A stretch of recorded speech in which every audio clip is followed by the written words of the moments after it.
For all wiring scenarios, here are some things to keep in mind. All emergency lights must be on the same circuit and fit the power rating.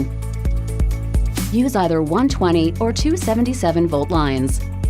The input and output voltage must be the same. Here's how to wire normally off lights.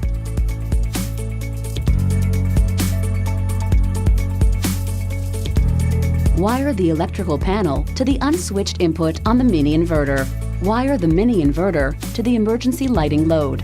You can wire one or more emergency lights the same way. When AC mains power is on, normally off emergency lights are off. When power goes out, the emergency lights turn on, powered by the Mini Inverter.